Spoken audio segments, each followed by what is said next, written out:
Start with the KDA meeting, and we'll start out today with the pledge to the flag.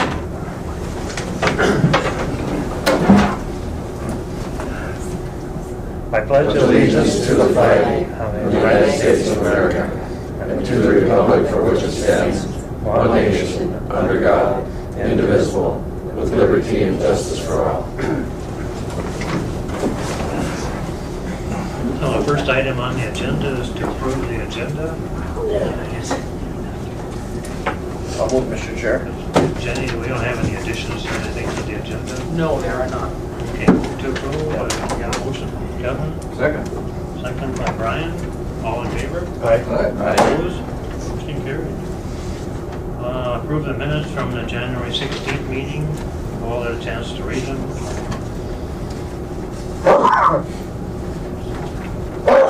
Got a motion to approve? Sure. Just give you spell that. Oh, a chew for a second. So, do we have a motion to approve, Kevin? Yes. Second? Sorry about that, Steve. We have that effect on you, though. Yeah, you sure do. You're allergic to us. So we need a second. Second. All right. Any discussion on the minutes? Okay, all in favor? Aye. Opposed? Motion carries. Approved January claim payments. So I see we paid first half allocations. KCDA has some grant money to give out. Mr. Chair, I will move on the payments. All right, do I hear a second? Second, Wayne, second too. All in favor? Aye. So we all opposed? Okay, motion carries. January accounting report. Jenny, do we have anything we need to review, or should we review it? There is one thing that I want to make note of. When I did the review with you last month, we talked about the unassigned fund balance, and I had a correction on that. We had I had $35,000 in addition of accounts payable that I thought had not been paid, but in fact they had been. And so I caught that this month. So we do have an unassigned fund balance of $63,000. And then you can see your budget versus actual numbers on the sheet that I provided. Okay, very good. Okay, motion to approve the accounting report. Move. Motion for Brian. Second. Second from Wade. All in favor? Aye. Okay, opposed? Okay, motion carries. This is going quick. Consider Heart of the Continent requests. I know we've talked about this before. I don't know if we feel like we get any value out of this, or do we want to continue this? I don't really know how to feel. What's the board think? I think if anything, Mr. Chair, I think it gives us a good relationship with the Park Service and other partners that are involved with Heart of the Continent. When I first started here, I went to one of the meetings. It was a pretty large gathering. I thought it was a really good day. So should we talk about the amount we want to do, amount of support? They made a specific request.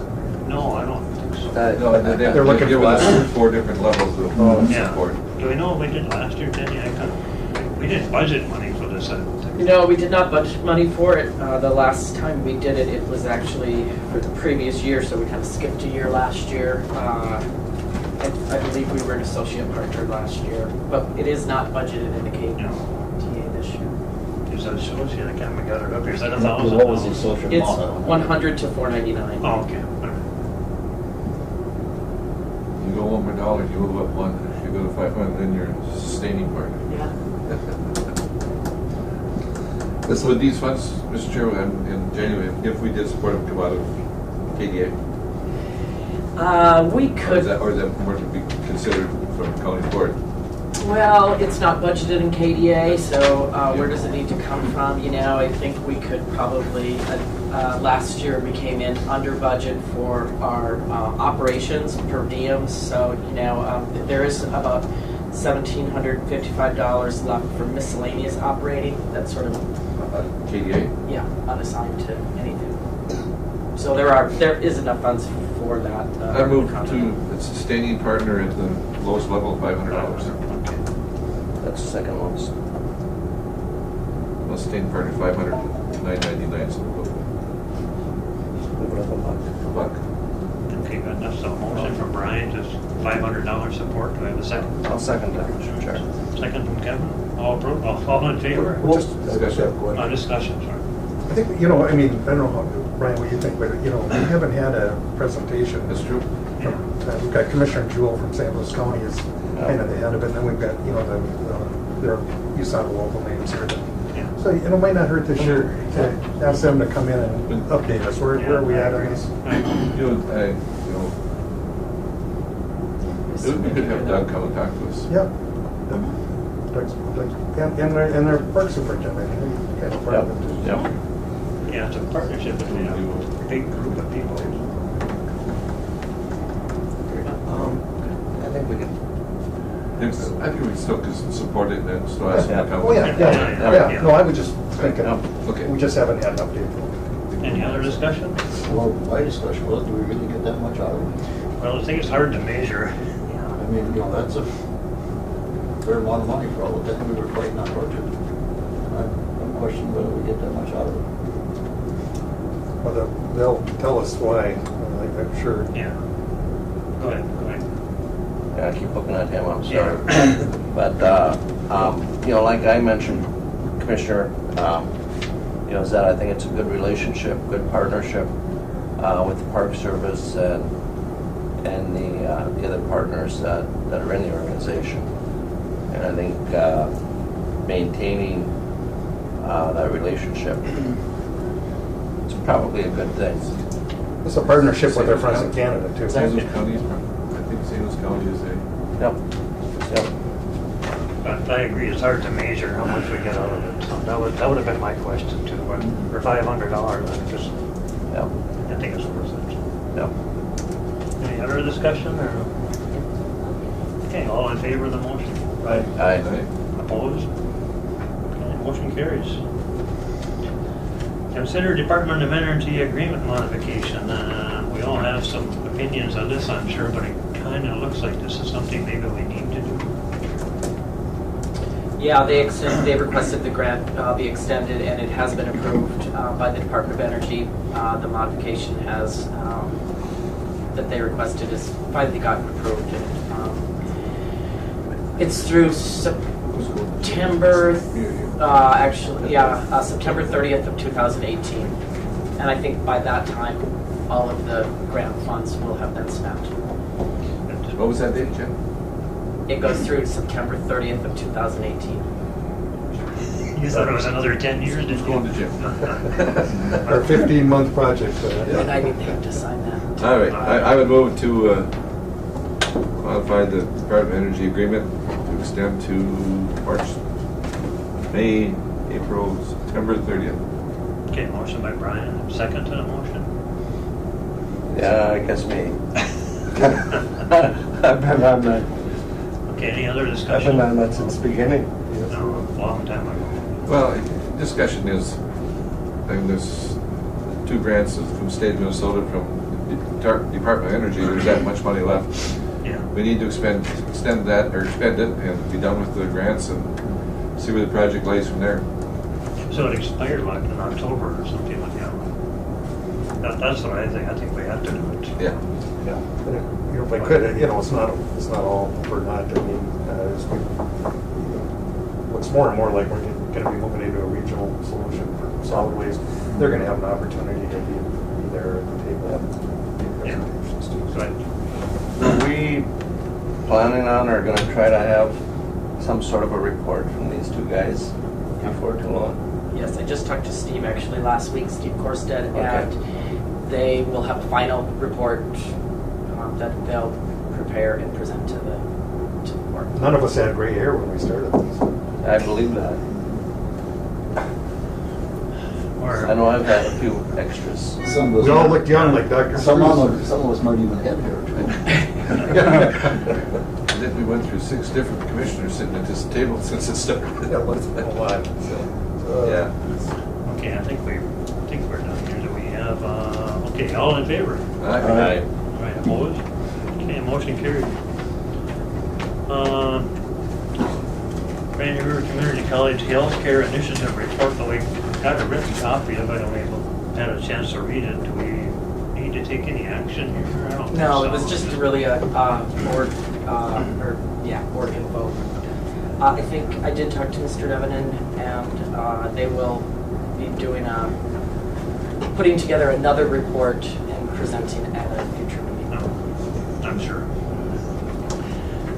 All right, time for public comment. Anyone about public comment? Okay, motion to adjourn. Motion adjourned. Second. We stand adjourned. 5 minutes. Meeting of Coochie County Board to order. Welcome, everyone. We've done the Pledge of Allegiance. Thank you, Ron. So we'll move right on to the agenda here. And first item of business is approve the agenda. We don't, any additions? Not the word. Done.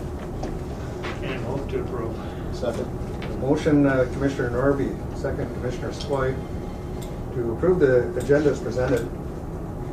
Jenny and I were thinking maybe one correction we could make was on separation there of the Environmental Service Director. He had March 23rd, 18. I'm sure it was March 2020, wasn't it? That's right, that's right.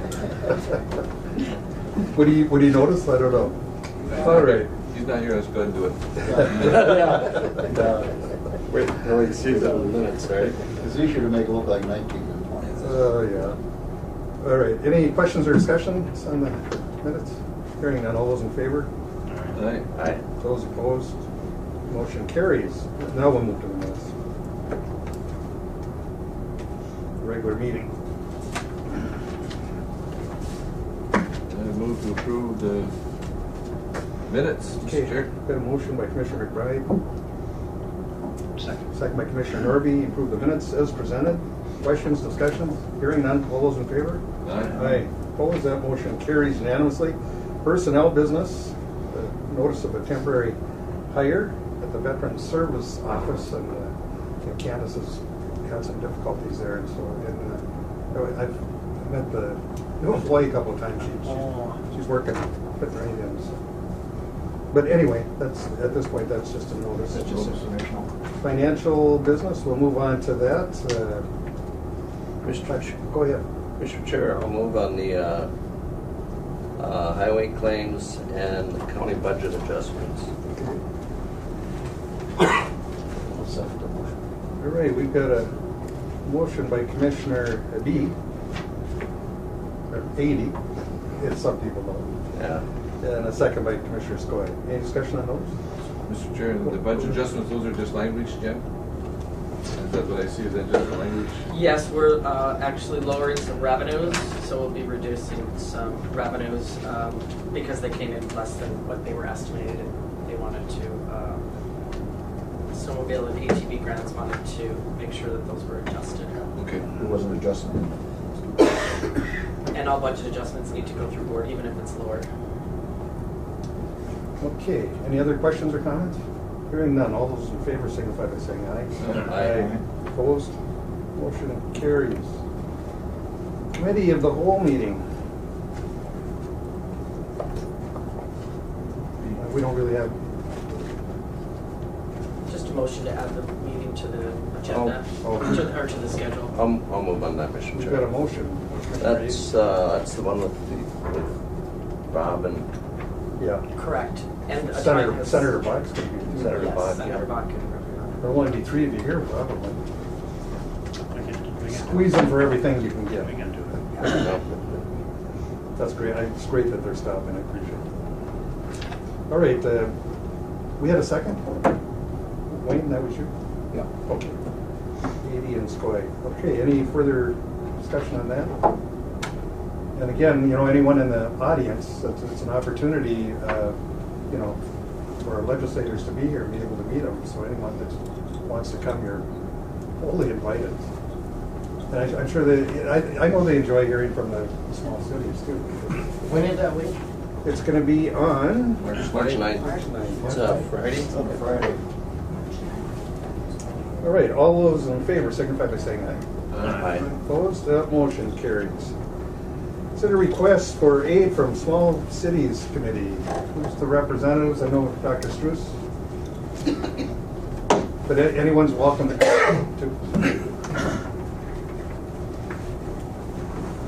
We kind of like it when Dr. Struess is the only target, actually. He's just pretty easy to pick up. We've got his back. Wait, right? Oh, well, I guess as an intro to the rest of the audience or people who may not have been here, we were, county board was approached a year and a half ago. It's quite a while now. I think Jenny had the dates even.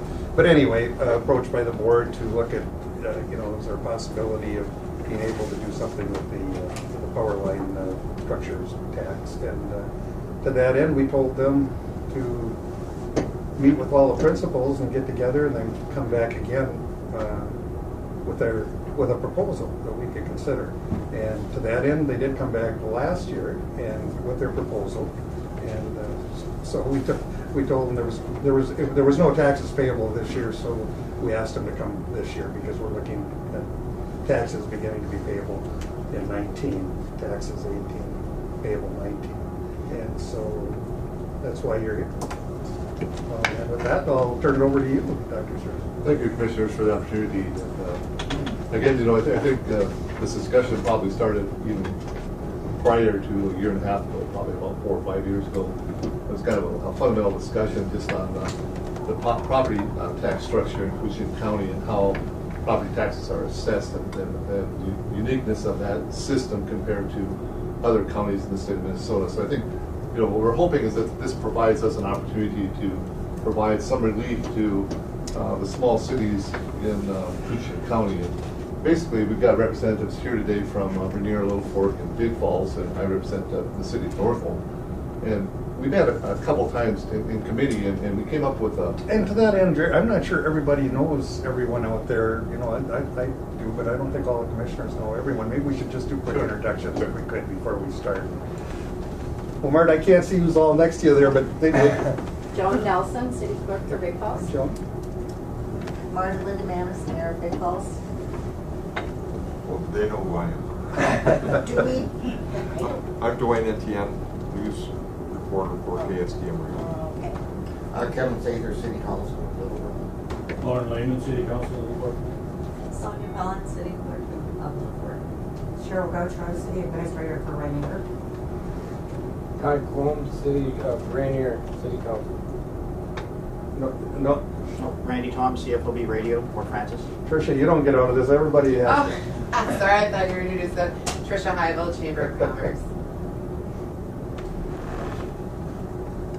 Peterson, the auditor. Crystal Fines, local resident. All right. And who's our facilities operator? Darcy Sullivan. Okay. Well, welcome, everyone. Hey, why don't we continue up here? I'm not sure they all know us either. Wayne? Wayne Floyd, County Commissioner, District 5. Ron Norby, County Commissioner, District 4. Wade Pavlik, District 1. Jenny Herman, County Administration. Kevin 80, District 2. And Brian McBride, District 3. Okay. Can I ask? Yes, please, Ron. Jerry, when you said uniqueness of tax structure, you mean because we don't have townships? Is that what you meant? No, that's part of it, but the uniqueness lies in the fact that there are other counties in Minnesota that have unorganized townships. I believe Cushing County is the only county that doesn't have any taxing structure at all 4 townships are unorganized townships. I think the other counties that have unorganized townships, there's a taxing structure for that, those entities. And let's pick up then, Commissioner, where Yes. and it's my understanding, and certainly Mr. Bob can help me with correct me, is that the Great Northern Transmission Line provides us with an opportunity then because it generates additional taxes in our county. As they build, as Elite builds, their structures will be assessed by the state of Minnesota. The state of Minnesota will determine the market value. So it's my understanding, and after discussions with their tax specialist, is that their first payment, they believe, to the county will be paid 2019. It'll be a small payment because it'll just pay for what they've got completed in 2017. So as we met and we discussed as a small cities committee, what we felt was an acceptable solution to us and a proposal for the county board is what we are asking the county board is to dedicate 25% of that new tax revenue from the Great Northern Transmission Line to what we term small cities aid. And once that's generated, once that amount's determined, we came up with a formula to divide that on the basis of 23% for the 4 larger cities, that would be Rainier, Little Fork, Big Falls, and Northwell, and then 8% for the city of Nisswa. And then we're asking that after a couple of years that we've run through this cycle to call everybody back together again just to see how the process is working. We feel that's a critical piece as well. So we're asking the county to consider our proposal. Carol walked in, so I have to behave.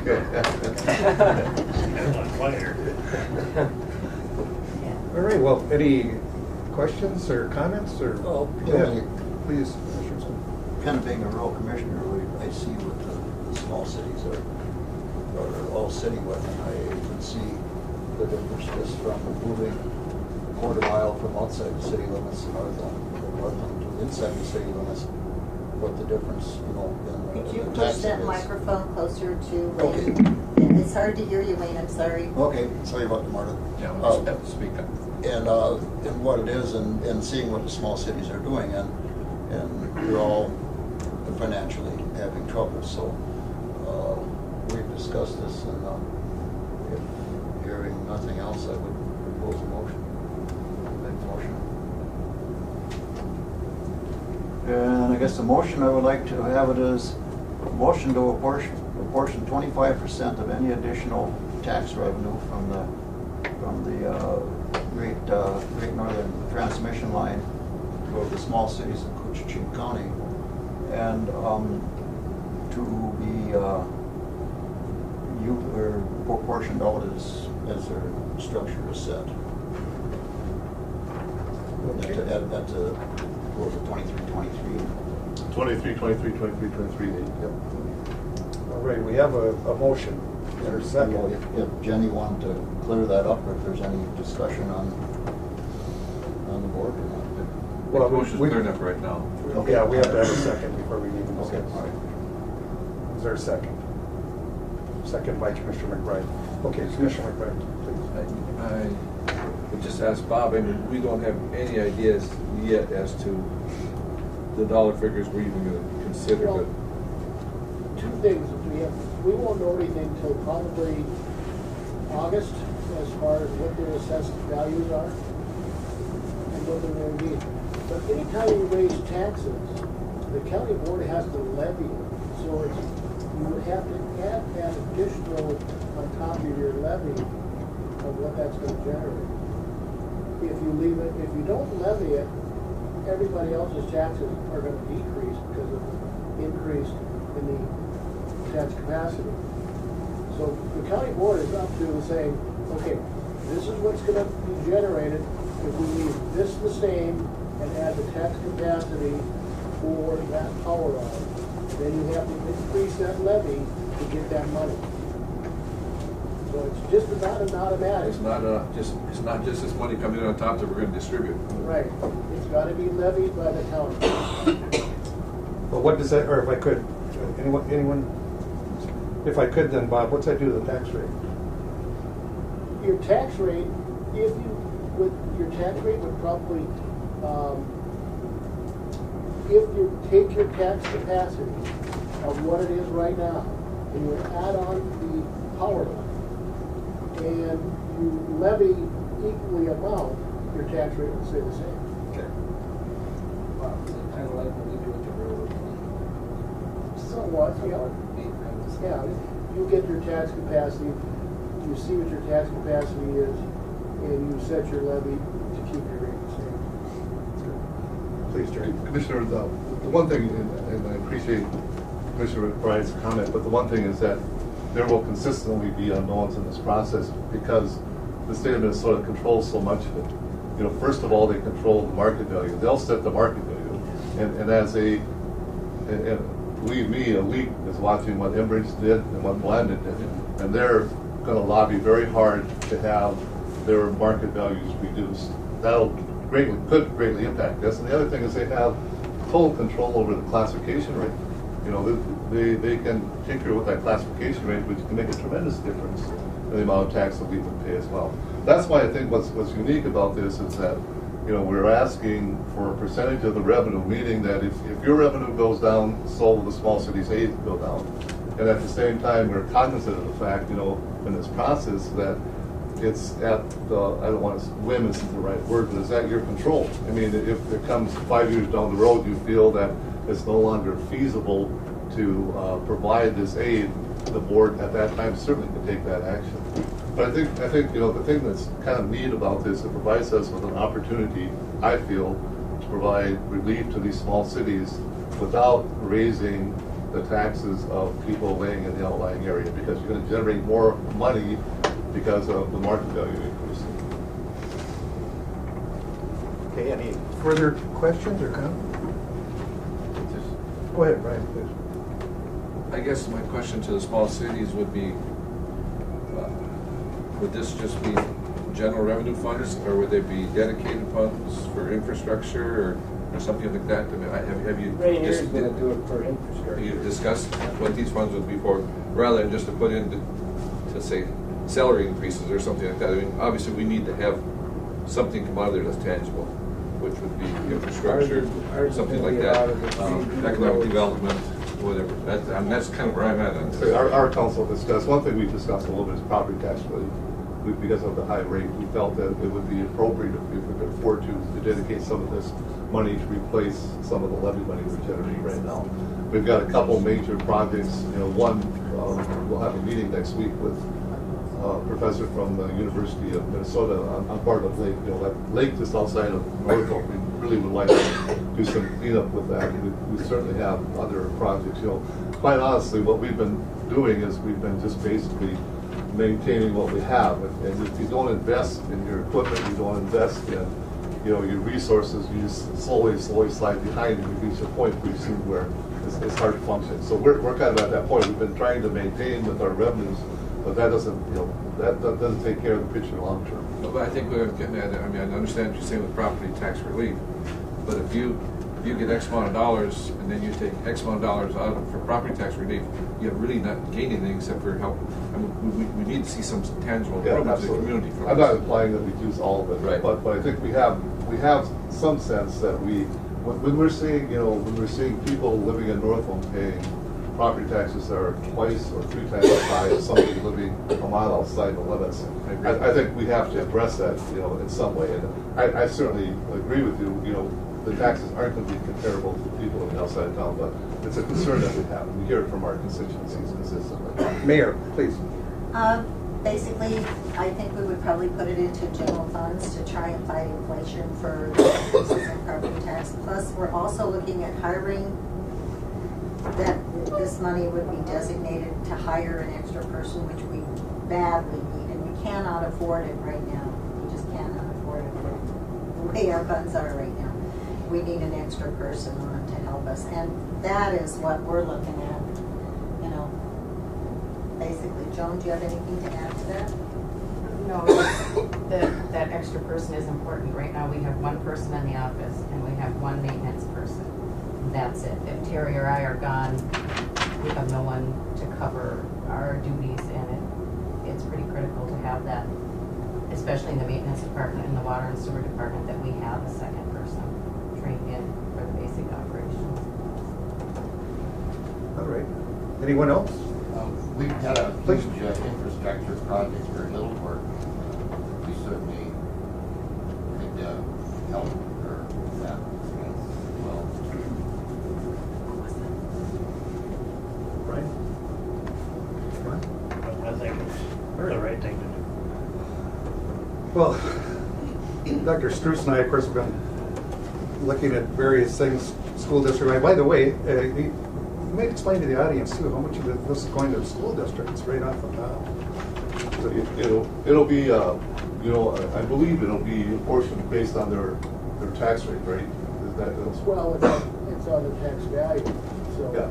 What it is the county, the county portion is split 50% of the school district, 50% of the county. It's on power line tax. And they also pay a state general tax, so the majority of it's gonna be going to St. Paul. All right. Any further questions from anyone? You know, excuse me, Commissioner, but the calculations I saw from Elite, what they were saying is that roughly that state general tax would fall in the area of about 40%. And then the remaining 60% would be split, you know, this is real preliminary, between the school districts and the city, county, I mean, based upon, you know, the tax rate for the school districts. And how much would help school districts, that remains to be seen, because we've all seen before where money one way gets taken away some other way, and, you know, not necessarily the windfall that we think.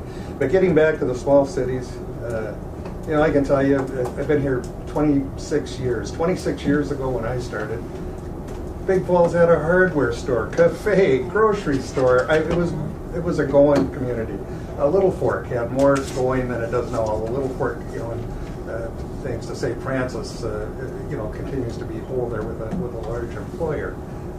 But still, they have many needs that go unmet. Rainier and North Home especially. I mean, you know, luckily we got a cafe to open up again. But, yeah. So, well, it's been a boom, but I mean, you know, we've seen downturns there. I've been around long enough to see what happens when a city dissolves, because these cities are struggling. They can't maintain their airports. We've got 3 other airports in this county, by the way. We're a partner with International Falls. We spent millions out there, and I'm glad to do it. I sit on that airport, but we are not able to help the small cities maintain theirs, along with many other things that we partner in. And so when the power line issue came up, the fact that we don't have townships, I was going to point out, there's no better example than the city of Island View. And when it dissolved, guess who takes over? The county. And does the county really want to get into wastewater and parks and recreation and all the things that the cities deal with? Because that's what would happen, quite frankly, if these cities were to decide it just isn't doable anymore for such a small population to keep the city going. Because we don't have townships, we are unique in that sense. We don't have any, and so we're not allocating.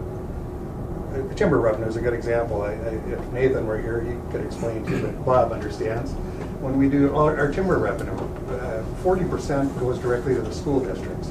20% is supposed to go to the townships. We don't have townships, so the county gets that, and then we get our 40%. We end up with 60. But that 20% that we go out and spend in those townships, I mean, it's more than eaten up in the road programs and stuff. Again, it's not enough money to keep things going out there.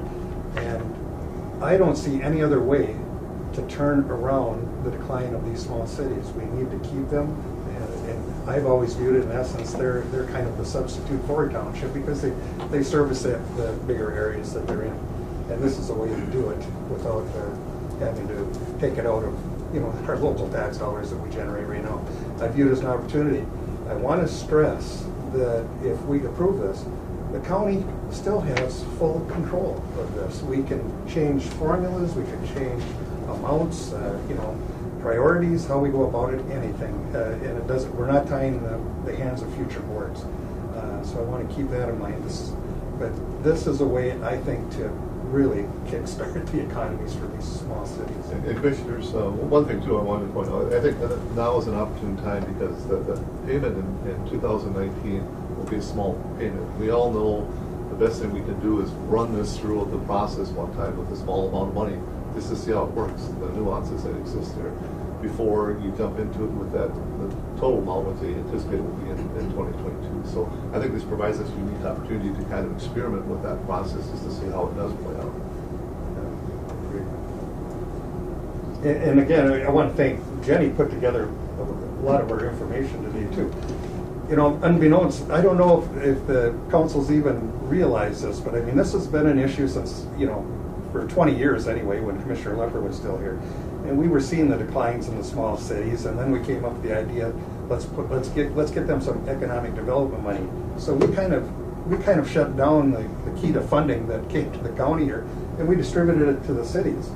small cities, all of you are getting between $18,000 and $19,000 in economic development aid from 3 different sources. And I know a lot of you don't realize that. I think you get 10 from that one fund. We kicked in 2 other funds, and we've got all the copies here. You're free to look at them. International Falls, they get $54,000, and I think they spend theirs on some of it on their Chamber of Commerce and issues like that. At the time, we had the big discussion, we should define what they can spend it on, but then we decided not to. And that's why we don't ask for reports, because the needs are so unique in those small cities.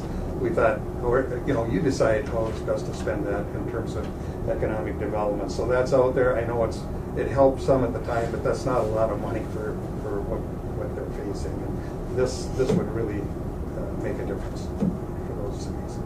So I just wanted to point that out. Airports are another example. Like I said, we do a lot of partnerships with International Falls, and I'm glad to do it. They haven't had that luxury, I mean, do we really want to start taking care of more airports and stuff? To me, I think this is a great deal for the county, because it enables them to prioritize what they want to do and take care of it. Commissioner McBride? Yeah, and I support this, and I agree with what you're saying. And what I was getting is that I just hope this extra revenue to the cities really becomes of use to them. I mean, what I'm getting at, I'm not saying that you have to use it on economic development or infrastructure. It's a source for you to move forward, and that's what I really want to see. I support it. I hope it's the windfall that, remember when they came here 4 or 5 years ago, they told us what it was going to be, but since then it's slowly dribbled down to so I mean, I don't think we're going to be talking the amount of money we thought originally, but the way it's apportioned out, everybody's going to get a little piece of the pie, but I support it. I was telling Jerry and Ron this morning, because I was recently in Bagley, which is Clearwater County, for a funeral of a relative, but how they're struggling with the pipeline issue and may have to pay back. And there's always, Brian's absolutely right, there's always that force and factor out there. But for now, we're working with what we've been dealt, and I guess I'd ask any further comments or questions. All right, if not, as a clarification of the motion, Wayne, I would assume what you really wanted included in that was the small cities aid proposal, that language there. There's paragraphs. Yes, so I think that very well covered it, and you folks put that together. All right, so any further? Hearing none. All those in favor signify by saying aye. Aye. Opposed? Motion carries unanimously. Thank you. Thank you very much. See what we can do here. You're welcome, and I know you'll be putting it to good use. So. Thank you. Thank you, sir. Take care now. All right, we'll move on then to we have a HRA approval, a county board reappointment. Hey, yeah. Okay.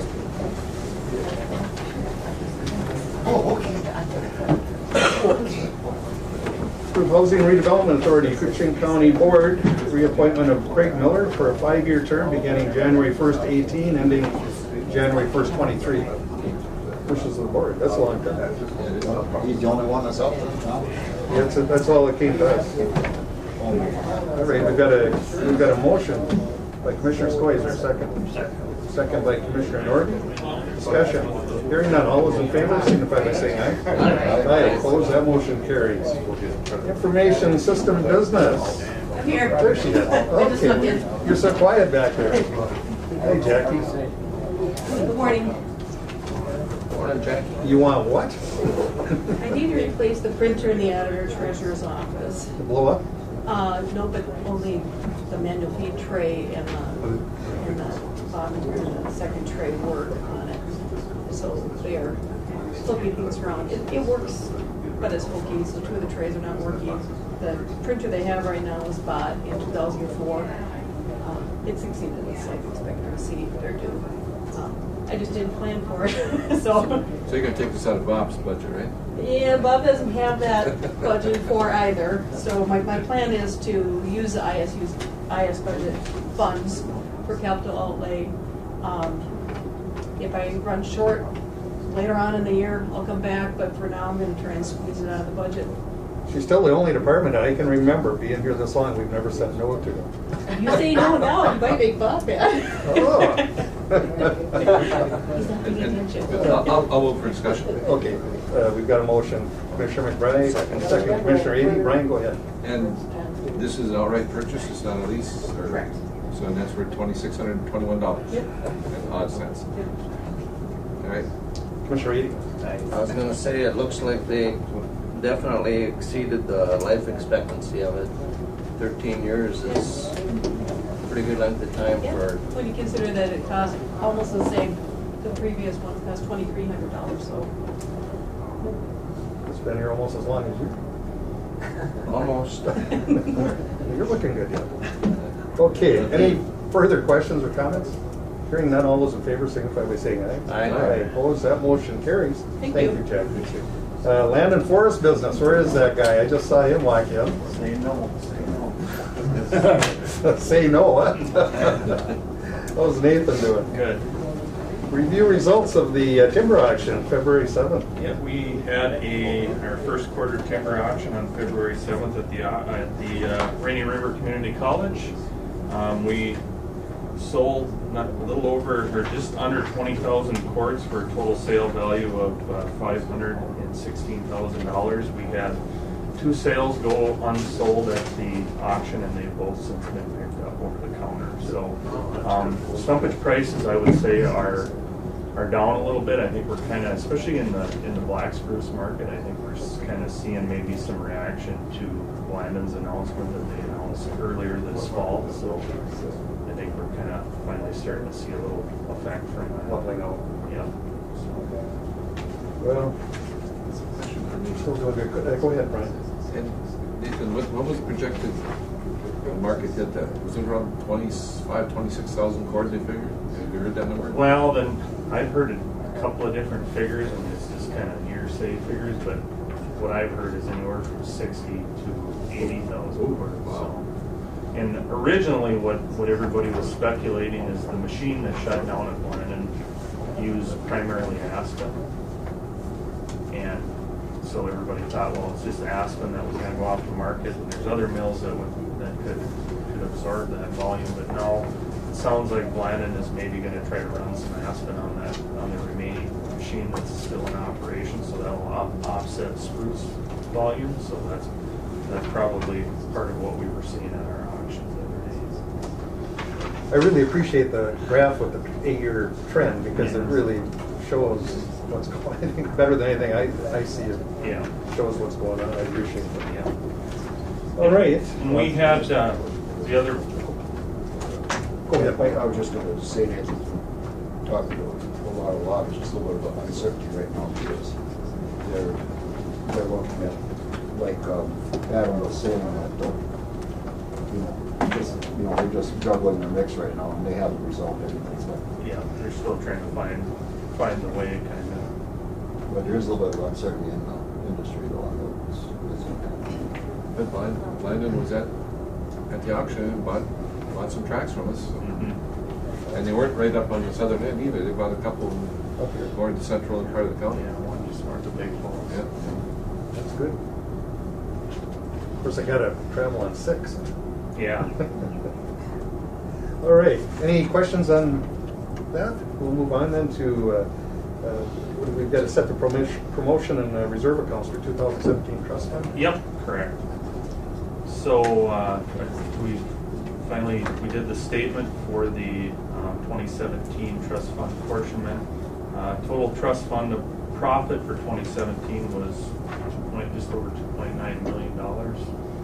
So per our budgeting process, we had proposed setting aside $95,000 for our timber development account and $56,000 for our reserve park account. Dr. Struess and all the superintendents, they like to watch. They used to watch these very closely. So. Yes. Thank you, Jerry. Thank you. Yeah. So to that point, the school districts within the county, they'll split up a little over $1 million. So that's got to be a good boost to their financials. That helps those school districts immensely. Keeps them alive. The promotional account that we set aside annually, I I've left the numbers the same as what we had last year. That's totally open for discussion. That's set at $7 per capita. We're allowed to go up to $10 per capita. So. Yeah, but thoughts, wishes of the board on that? Well, the school district money has to come from someplace, so it didn't come from timber sales. The local residents and that's a step up, so this is a big deal.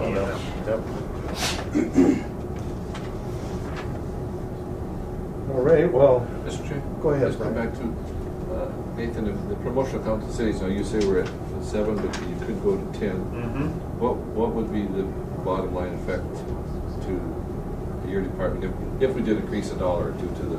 If we increased it, it would come off of the, it would be split up essentially between the county revenue, it would be deducted from the county revenue fund, unorganized township fund, and the school districts based on how you apportion it. So basically 40-40.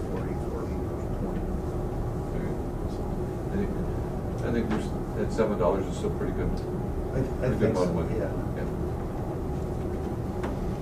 I kind of look to you, Nathan, if you ever thought that should be adjusted, you can certainly let us know. It's $1,000 less in total than last year, and we split that up, and each allocation is only a couple $100 less. All right, wishes of the board then. I'll move, Mr. Chair. Okay, we've got a motion by Commissioner Ady. I'll second. Second by Commissioner Skoye as to accept the motion of reserve funds trust fund. Any further discussion on that? Questions for land commissioner? I think you're getting through this one easy. All those in favor signify by saying aye. Aye. Aye. Opposed? That motion carries unanimously. Approve the separation of forest resource manager. I saw that in the packet.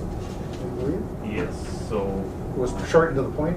Yep, very much so. So one of our forest resource managers that works out of the Northland Field office, he has submitted his resignation and he is taking a position with a different county. So, Well, he's leaving the end of the rainbow, as He Commissioner is. Hanson always said. I move to accept.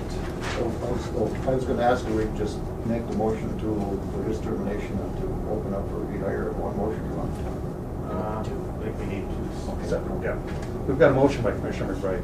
Second. We have a second by Commissioner Skoye. Discussion. Hearing none, all those in favor signify by saying aye. Aye. Opposed, motion carries, and then we look for board action on the vacant. We'll move to him. Okay, Commissioner Skoye. Second. And second by Commissioner Norby to fill a vacancy. Any discussion on that? We need to fill this one. That's how we get the numbers that Nathan brings in here to help the school districts and county and cities here. All those in favor signify by saying aye. Aye. Opposed? That motion carries. Thank you. That's it, Nathan. Thanks, We're way too easy. I give Nathan 20 minutes. Deal with your time. Yeah, he's quick. We're going to be on break until 10:40. Call the meeting back to order and start with the approval of state aid payment for CASA 107. Right. This is Highway 107 at the west end, joins Trunk Highway 1171, and at the east end joins CASA 2, the old highway. It's Also known as Brian McBride Drive, because he's the one that came up with the idea on the curve. So. That is right. By design. You don't get paid anymore, though. We were glad to complete that project. It took a couple of years. It had some federal money, which was nice, $360,000 of federal funds. But because of that part of it, and because the other part was state aid, we'd like to just talk with the board about filing out the job so that you know that we feel that all the work was done as part of the project. We would like to file the project. We will then capture the remaining state aid dollars for the job. We've already secured all of the federal money. What's left is just to secure the balance of the state aid dollars. So we would like board approval to approve the final payment for the project and to close out or final the project. Wishes of the board. Go ahead. So the contractors have been paid? Yes. Okay. So their last 5% or 10% or whatever they paid off.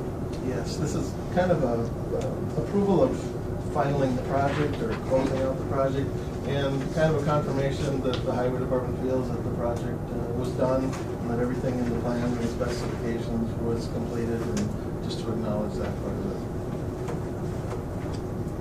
Any other questions or comments? Move to approve. Okay, motion from Commissioner Norby. Second, Commissioner Wright, to approve. Any further questions or discussion? I travel that road a lot, and I just think it's added a lot to the community. It's a very, very, very nice job. Very good. Mike Kohoniak was the designer and the inspector, and did a great job on that project. Very capable. You know, it saved us a lot of grief too by the redesign. Actually, I agree with Brian, and it was a better way to do it anyway. It worked out really good, tying in with 20th Street like that. Well, I think, Mr. Chair, did at that point, was 20th Street was not Casab? Did we get to add that because now we have a connection? No, I think it already was. It was? Now it has that nice continuity though, all the way over to the trunk highway. All right. If there's no other comments, I'll call the question. All those in favor signify by saying aye. Aye. Opposed? That motion carries unanimously. Then we're on to award bid for striping project. Right, this is County Project 2018-01. We advertised for bids for striping in several locations across the county. Some locations that were just in need due to faded paint, and some locations where we're putting down new blacktop in 2017 or 2018. We had two bids come in. The low bid was submitted by Traffic Marking Services Incorporated. The bids were really close. The engineer's estimate was about $49,000. Second bidder was 49, and the low bid was 46,267.16. So we would ask permission to award the bid to Traffic Marking Services and authorize the board to sign the contract agreement. Okay. Wishes of the board. Got a motion by Commissioner Skoye. Is there a second? Second. Second by Commissioner Ady. Any questions, comments on that? All right, hearing none, all those in favor signify by saying aye. Aye. Opposed, motion carries. Boy, you got off easy. Just at the right Good time. thing we were hard on you this morning. Thank you. Thank you, Joe. All right, we're on break here again for 4 minutes. Okay, we're looking at internet quote? Or intertech quote, I mean, for demolition? Yeah, the backstory for this is we sent in packets to permit the facilities, the landfill, demo landfills in Big Falls and the one at the transfer station complex here by International Falls. There's been a massive turnover in the MPCA, and I know our packet changed hands at least 4 times. Well, you know, different desks as people moved through the departments. A lot of the stuff sounds like it was lost out of our original packets. And the lady that is now the engineer responsible for our re-permitting, when I mentioned her name to other people in the MPCA, they said, "Oh, I'm sorry." She's very precise and exact, and her strong recommendation is that we have an engineering firm prepare this packet, and then so we have a baseline to start from. It's been 1995, I think, is the last time we had an engineer involved in the packet process or in the re-permit process. So she recommended that we have a professional firm that does this sort of thing all the time, prepare this packet. So that they can keep an eye on the bureaucrats to make sure it gets done. Doesn't make you wonder why we pay these people? Yeah, and they don't want to assist you in any way now. They want the packet to come complete and precise and perfect the first time, so. So they don't have to report. Yeah, I do think it's a good idea. Just, I actually can't even find the 2010 permits. I don't know what happened. I'm assuming I think what happened probably is Corona borrowed them for part of the gasification project, and we just never got them back. So, Well, Commissioner Norby. I'll move for discussion. All right, we've got a motion. Is there a second? Second by Commissioner Ady. Discussion. Go ahead. I mean, I was really surprised that it came in at $2,000.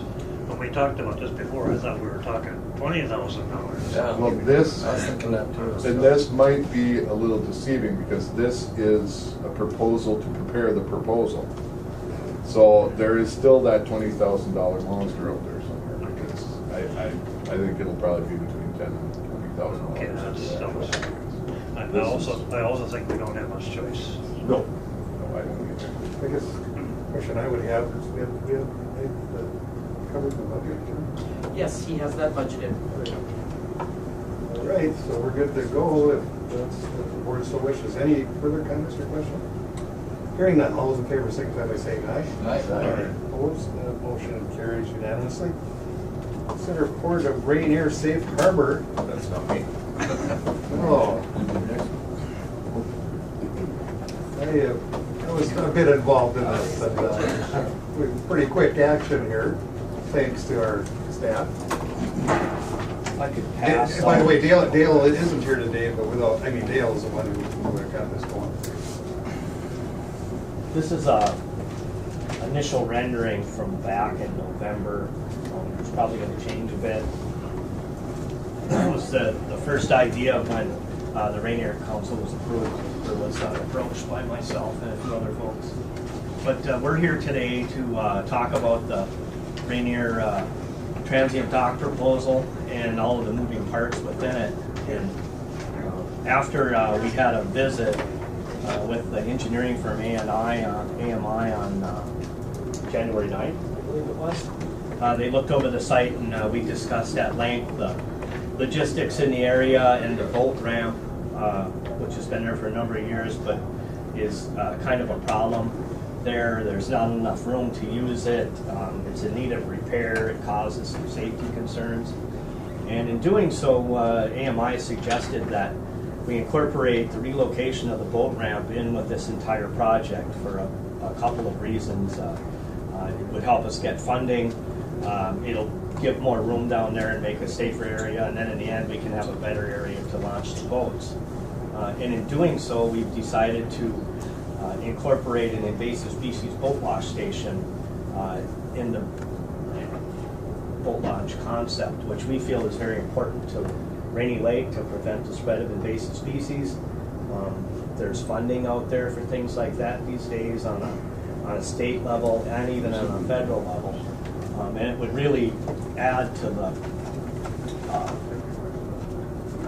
Rainier waterfront, having a boat launch like that that's situated properly and having the invasive species boat wash station available so folks could wash their boats off. There's not another ramp that I'm aware of on the lake where you could utilize something like this, where you could actually place one, because the logistics of them all just don't allow for it. You look at Tilson, for instance, it'd be literally impossible to do anything like that there. Bowman's is a maybe, but there's not any sewer or water right there. The Park Service, the same thing, not enough room. The sites that we're looking at within Rainier, you've got sewer and water available, so it should be something that's relatively easy to incorporate into a design and move ahead with. Sure. The concept of the transient dock, it's a federally funded project through the Big Grant program, which is, they have a two-tier structure to that. Those funds are generated by sales taxes on boats, the unrefunded gas tax, and things of that nature, and it's they distribute all the funds annually, up to $14 million. It's the first tier is for grants up to $200,000, and then the second tier are grants up to $1.5 million. In talking with the engineers right now, we're looking at possibly this project hitting over $2 million by the time it's all said and done with the design. Is there a match for that, Tim? We need to get a local match, state and local matches, and we're looking at LCMR. We're looking at the SAMs. We're looking to get our 25% match. And then, of course, the DNR probably will step in with some funds for the boat ramp. We'll see that as well. Well, I think it's a great project. We have to follow just the last person you had up there with the grant application. We have the same problem too. Our engineers came to us and said, X amount of dollars, $20,000 to $30,000. They will do all the grant application. We just have to come up with the $30,000, $20,000, whatever it is, to have them get it, the plans and the engineering all to fruition so that the project can go on from there. We cannot even apply for the grant until we have all the engineering concepts, all the designs and everything done before we hand it into the state, and then the state sends it to the federal government. We're applying as a tier 2, which is the first time. None of them tier 2s have ever been approved. A lot of tier 1s, but not very many tier 2s from what we hear. So what we're trying to do now is just get the funds together, $20,000 to $30,000, so we can get all our ducks in a row to apply for the grant. Now, what is the request here today, the 5,000? 5,000 for the initial design and renderings to relocate the boat ramp.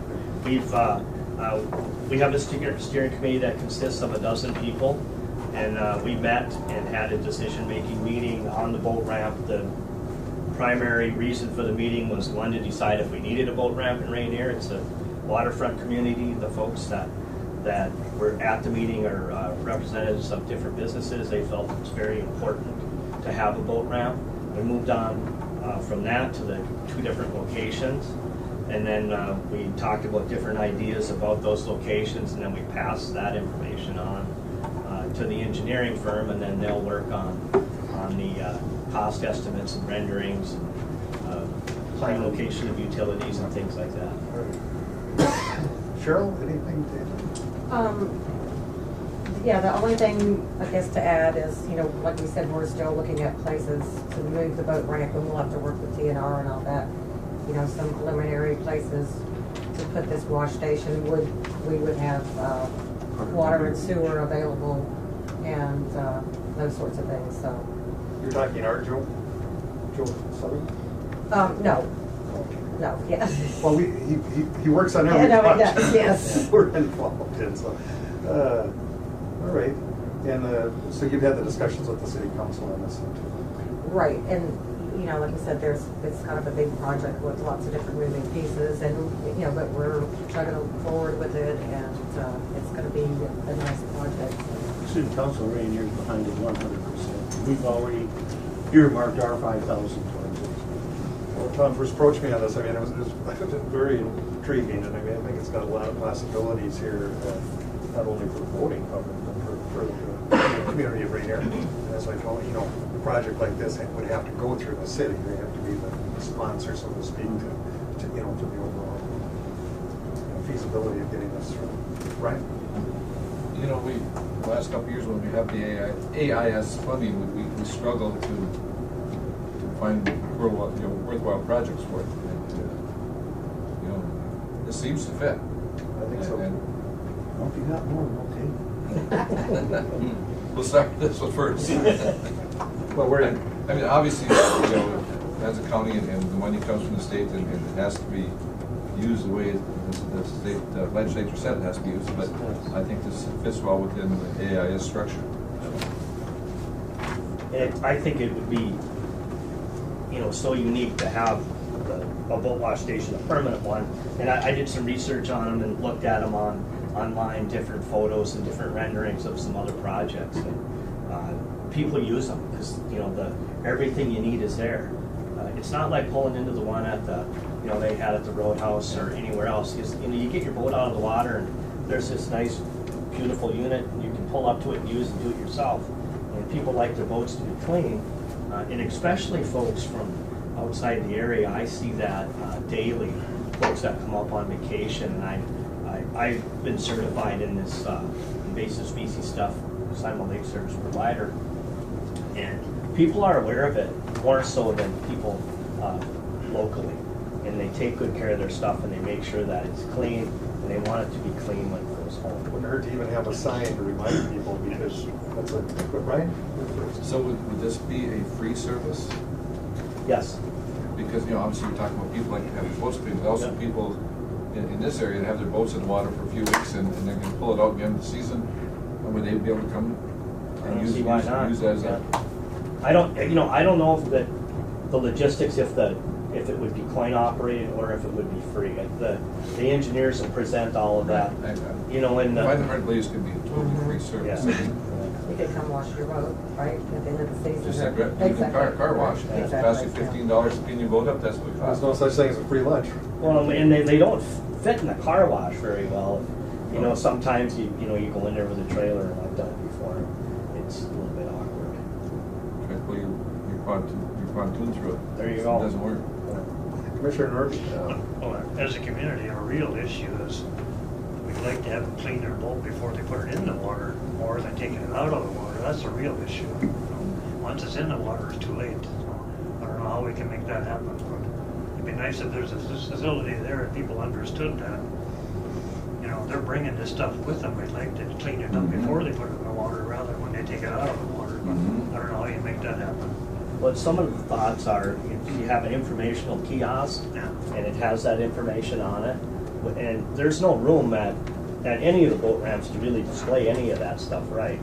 And, you know, they were all designed before invasive species was an issue. At any rate, it sounds like a great idea. So, what we would need then, is a motion. Go ahead, Wayne. Are we looking to fund this out of AIS money? No, or? That was Out of our, on the county end of it? Yes.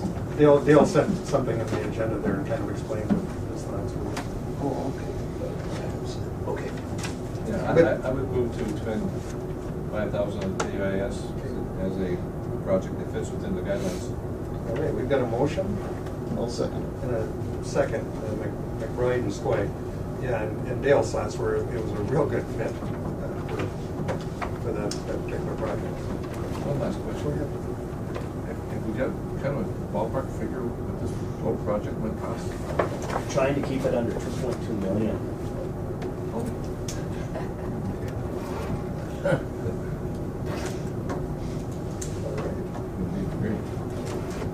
Well, I think some of the organizations that you named are going to be great targets for sponsorship, and it fits into their needs and desires also. Well, this probably won't be the last time you see us.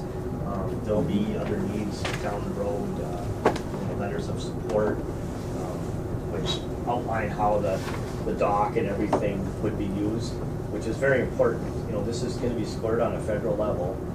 The funds are it's a U.S. Fish and Wildlife program, and then they take that application and they go to Washington with it, and they all sit around the table and score it. So it's, you know, there'll be some political aspects to it, and then, you know, letters of support and things like that will be extremely important. And these are solid docks, as I recall, right?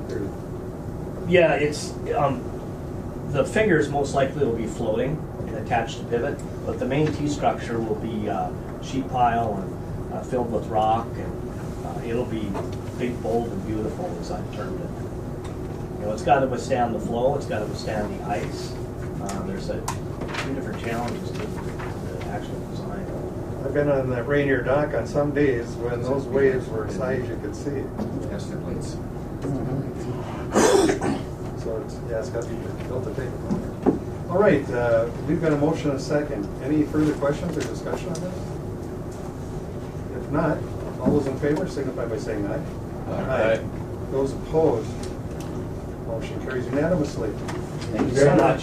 Thank you. And again, when you see Dale, thank him. I mean, I told him we need to fast track this. It looks like it's very good. I thought you guys had them tied up. He's trying to retire, you know. So that I know. So that he couldn't get away, right? Yeah, that's right. All right, we've got a couple minutes and we'll. No, we got, Oh, yeah, that's right, I forgot. All right, general obligation bond. You back? You can come back, Wayne, if you want. I don't. Oh, okay, go ahead. Wayne, do you want me to cover this, or do you want to? My notes were that you were covered. Okay.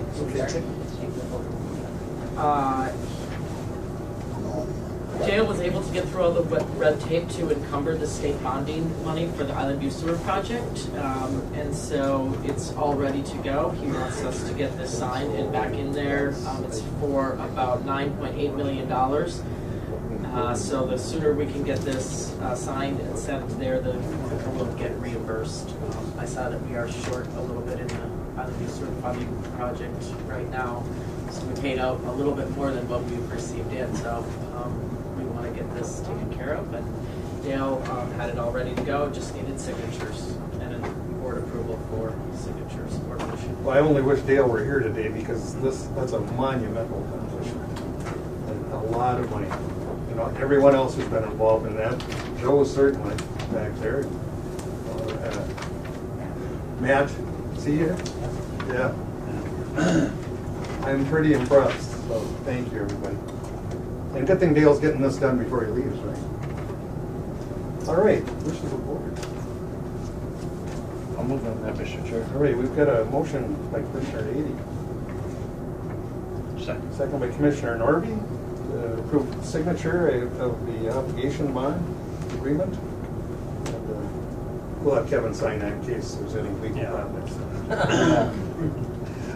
All those in favor signify by saying aye.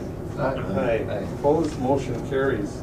We've got the rebuilding of the environmental service technician position, and we have information on that. Dale also asked me to cover this with you. We redid the job description to fit exactly what the environmental services technician was doing. And sent that in to our consultant that does all of the banding for the county, and he recommends that banding level go up from a B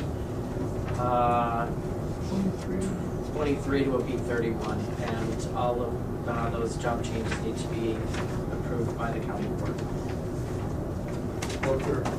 Questions? Any questions?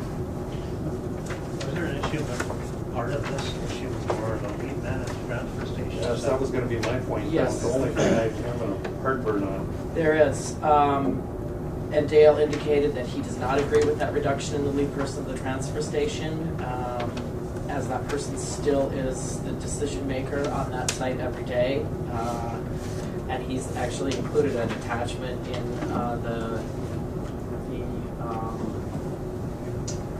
in your board packet that talks a little bit about that.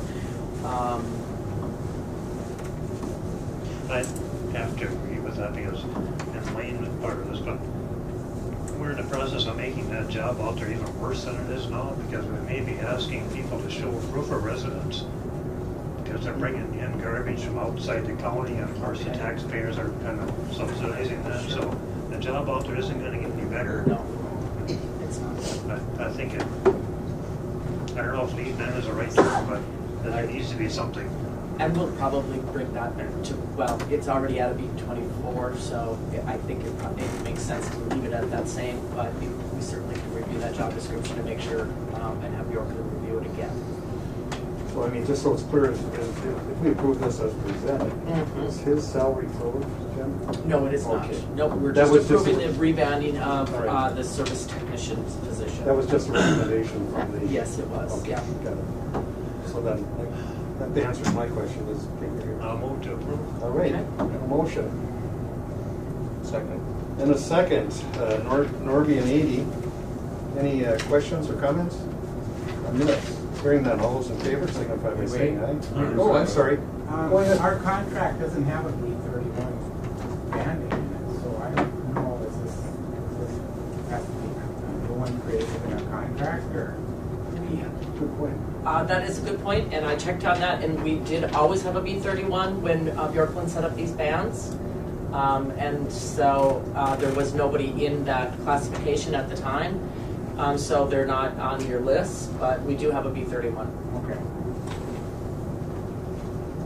And I checked with Any Bob. questions, Wayne? Oh, all right. You fully understand this. Good. All right. We got good people, so I appreciate it. But hey, that was a good point, and thank you for asking the question. All right, back to the board. Call for the vote. All those in favor, signify by saying aye. Aye. Those opposed, motion carries unanimously. All right, thank you. Thank you, Wayne. Okay.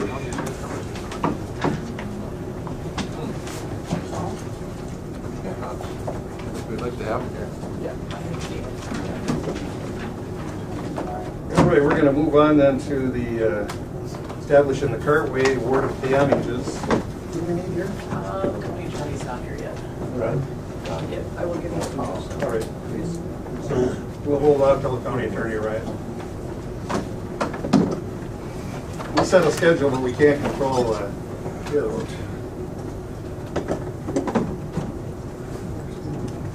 How were the roads? Oh, they were better. Okay. They were better.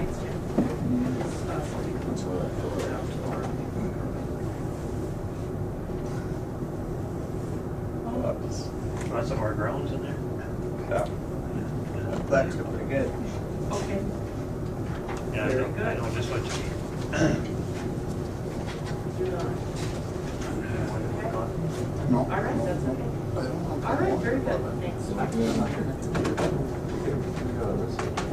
He's in court and plans to come down as soon as. He's done. Same. Yeah. Judge Ledoux was not, is out today, and they have some people in custody, but he has 11 o'clock court, and he's coming down right after that, so. We'll have to wait for it. But, yes, it's up to you. I don't know if everybody heard that, but there's going to be a delay until we can get the people here that we need. So that's part of it now. For the issue of adopting a resolution and order establishing cartway and award of damages. And we have both the parties here represented, so please approach the board.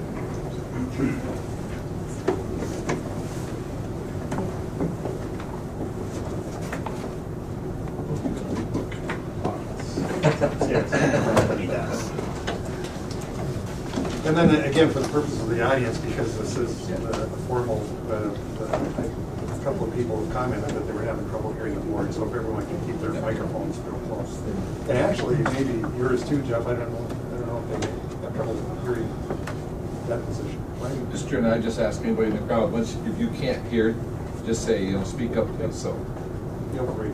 We want to be able to hear the proceedings. Talk into your mic. All right, with that, I guess we'll turn it over to the county attorney. Thank you, Mr. Chair.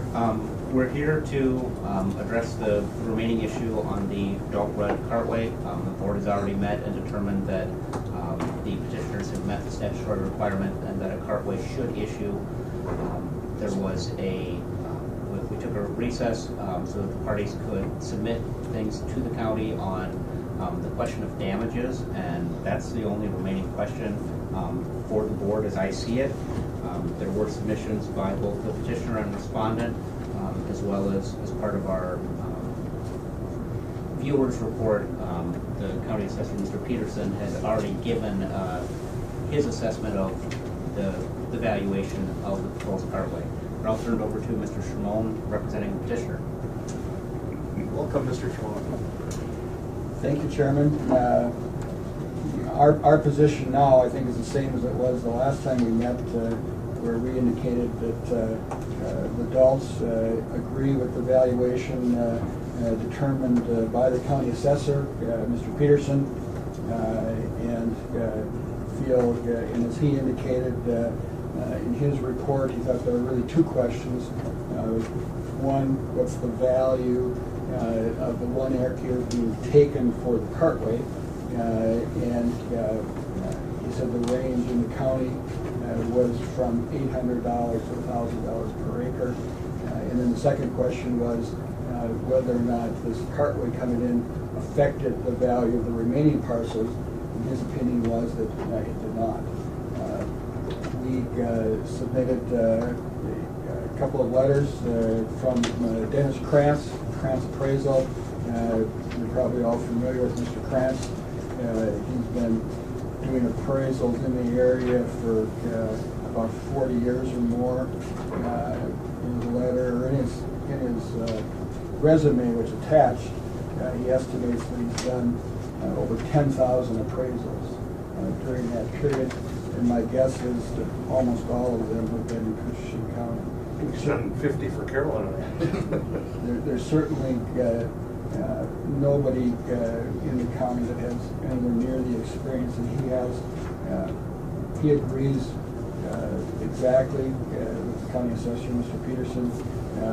In his lengthier initial letter, he indicated that in the last sentence, it was my opinion that the addition of the proposed cartway does not cause any damage to the parcels in question. And then in that initial letter, he had not addressed the value for the 1 acre, so he submitted a supplemental letter in which he indicated that he felt the value for the 1 acre being taken for the cartway was $1,000. And so we feel probably two most experienced people in the county, the appraiser, the private appraiser that's done all the work, the county assessor who deals with things as his job. We would urge the county board to award damages of $1,000. I do have, and I'm not sure if it's submitted, but one thing that I think is important for the county to know, and it's public record, but the Rudds bought these 240s in 2004, and based upon the state deed tax of $165, which is $3.30 per thousand. So they paid $50,000 for this parcel that they're now seeking the damages for the cartway. And I think that that's something relevant to keep in mind when you look at the appraisals, appraisal submitted by the Rudds indicated value $112,500 or something like that, more than double what they paid for it. And we're all somewhat familiar with property values in the county over the last 14 or so years, but I'm not aware of any parcels that doubled in value during that period. So I just think that the appraiser that they have from down the range, they've submitted it, but I would suggest that both the total value that they appraised of the property and the damage from the cartway are way excessive and involved. That's all right. Now we can hear from Mr. Lindsay. Thank you, Commissioners. Commissioner Pavlik, at the last hearing, you indicated, because I thought it was significant to our finding today, you indicated expressly on the record, because I wrote it down, that you guys are not appraisers. You asked for our help. You said we need some direction on this. We're not appraisals, and you guys aren't in that business, I think is what you said. And I took what you said seriously because I thought it would best serve the taxpayers and the commissioners if we had somebody do a certified appraisal that would be objective and unbiased. I wanted somebody to perform an appraiser that didn't know Steve Sherman, that didn't know the Dault family, that didn't know any of the individual commissioners, and that didn't know my clients, Mr. and Mrs. Rudd. That's difficult in this county. And where we found one was in Virginia. After speaking with the company in Virginia, she indicated that they did not have an affiliation with the Sherman law firm, with Sherman's family. They didn't have any history with them. As far as I know, they didn't have any history with the Dault family, nor the Rudd family, nor any of the commissioners. And for the record, that was Culver? Yeah. So we had paid her to come over and do a certified appraisal, and gave her a very specific question to answer. We said, what's the value of the property as it sits now without a cartway? And then how much is the cartway going to decrease the value? And she came up with a decrease of $17,500. And I would like to point out to the commissioners that that is the only certified appraisal before you. And it seems that it would be somewhat dangerous for the commissioners to fly in the face of the only certified appraisal that they have, when in fact that's what you gentlemen requested. I had expected Dault or their attorney to use Poncho to do an appraisal, and I got about what I thought it would be 2 lines. So the next thing I did is retained a local company not to do a certified appraisal. The only certified appraisal that you have is the one that was performed from the company in Virginia. And I sent those, I believe you have all had a chance to review them, correct? Yep. So then I retained a gal by the name of Pam Ovison, who's somebody locally, you may or may not know her. She's worked for Island View Realty for several years, and I asked her to do a full workup on it. I didn't want an opinion letter from her. I wanted a full comparative market analysis with a formal CMA presentation, and that's what she did.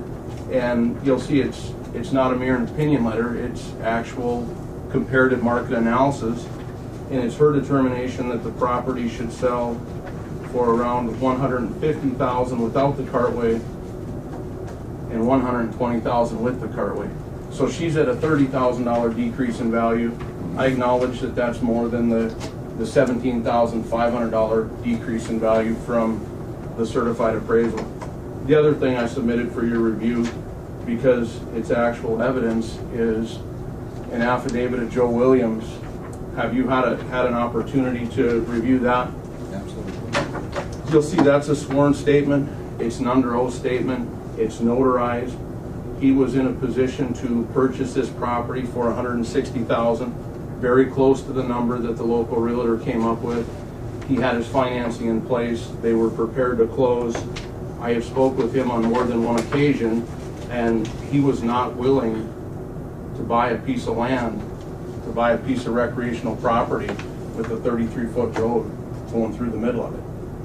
It absolutely dissects the property. So when you look at value, my client has already lost a $160,000 sale because of it. Gentlemen, that is a very significant taking. Now, I'm not expecting you guys to award $160,000. I understand they still have the two parcels, they still have the cabin on the improvement. But really, the only objective evidence we have is the certified appraisal, and we went out and got that because that's what you asked for, and it appears that we're the only party that did that. I do want to just reference briefly, I'll make the rebuttal very, very brief in response to what Mr. Shimon presented. In the cartway petition valuation submitted by the county, it was admitted in that report that the economic effect, meaning the decrease in land, needs to be considered. Mr. Peterson admitted that it was complicated, and he set the value at zero. But I think what's most telling in Mr. Peterson's report is this is not a certified appraisal. It's not a CMA. It's actually not even a formal opinion letter. And at the end of it, and I'll quote, he indicates, "I'm sure that there are other factors involved here that I've not addressed, but at the present, I see no loss in value to the remaining land not subject to the cartway." There's no support for it. There's no comparisons. There's no objective data. There's no research. This bare finding is almost laughable. It defies all common sense and logic. And I refer back to what Commissioner Skoy said when he voted against the location. We're taking a piece of land, a continuous piece right now, and cutting it in two to make the argument that that isn't going to decrease the value at all. It's not supported by any objective data. What we do have is my client's already lost a $160,000 sale because of it, so that's certainly objective. And in closing, I just got it at the end of last week, but this report from Mr.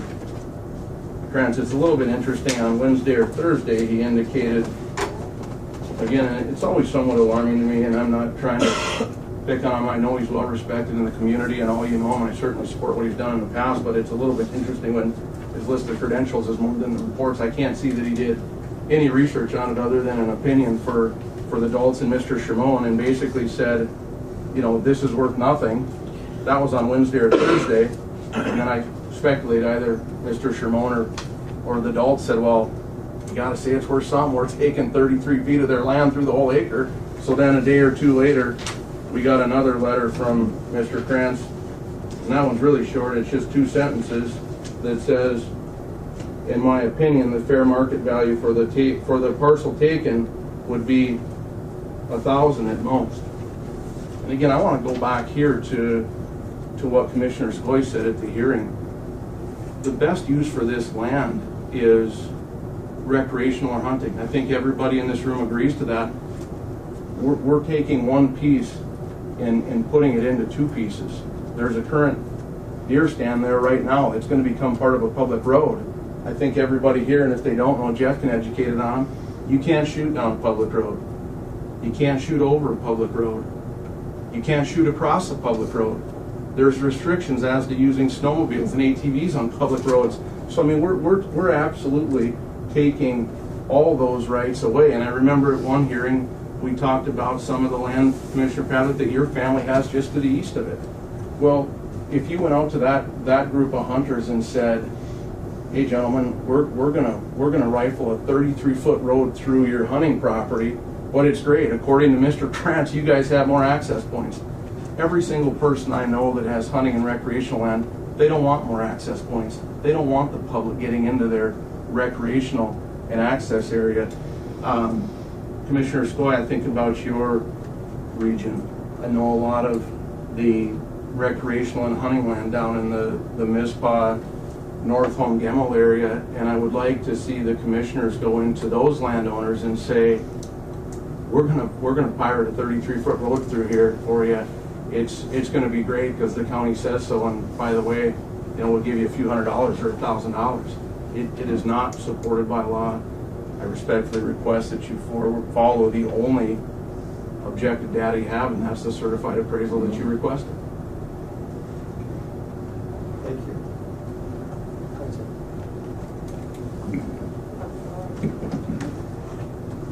It's now on you gentlemen to come up with an evaluation. You've got a number which basically goes from Mr. Peterson's low end of $800 up to Ms. Oveson's high end of $30,000. I'm not aware of a requirement, and please correct me if I'm wrong, that you have to take a certified appraisal. You've got a number of different opinions put before you. Now it's your job to pick from among them. That answered my question. All right. But I will note that the assessor is raising his hand. Well, we'll open it up then. Go ahead, Lynn. First of all, and I think I made it clear in my letter, I'm limited in what I can give a value. I cannot give an opinion on what something can sell for. You seem to indicate in some ways that I don't know what I'm talking about. I'm limited, and I can't be guessing, okay? And an appraisal is one person's opinion. I used to be a private appraiser that had that license. I used to be in real estate. I had that license. And you can sit and you can look at my deal and find out all the loopholes you want. I can look at what is called a certified appraisal, because I used to do them. And there's a lot of things in there when I look at them and I see them that I look for.